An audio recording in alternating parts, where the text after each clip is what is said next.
गिरनार, जिथे दत्त महाराजांची कृपा प्रत्येक पायरीवर जाणवते।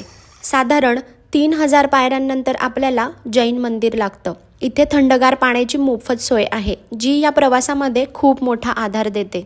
आम्ही रात्री 2:30 वाजता प्रवास सुरू केला आणि सकाळी साधारण 7:30 पर्यंत आम्ही 5000 पायऱ्या पार केल्या होत्या। मागच्या व्हिडिओमध्ये दाखवल्याप्रमाणे याच ठिकाणी आपल्याला लागतं अंबाजी मातेचं मंदिर। हे मंदिर 51 शक्तिपीठांपैकी एक मानलं जातं। असं सांगितलं जातं की देवी पार्वतीने अंबा मातेच्या रूपात गिरनार पर्वतावर वास केला, म्हणूनच हे मंदिर इथे आहे। अंबा मातेचं मंदिर सकाळी साधारण 8 ते 8:30च्या दरम्यान दर्शनासाठी उघडतं, म्हणून आम्ही बाहेरूनच दर्शन घेतलं। मंदिराचा एक दरवाजा कायम बंद असतो आणि मातेची सुंदर मूर्ती लक्ष वेधून घेते।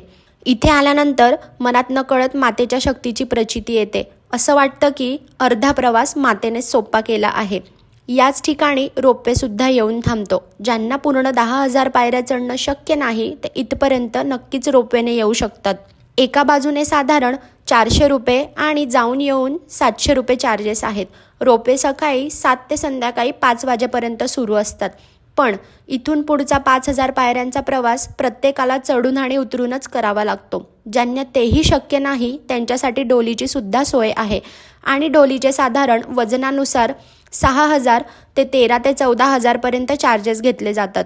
आम्ही इथेच थोडी विश्रांती घेतली आणि पुढचा प्रवास सुरू केला। पुढील अनुभव नेक्स्ट व्हिडिओमध्ये, म्हणून फॉलो करायला विसरू नका। जय गिरनारी।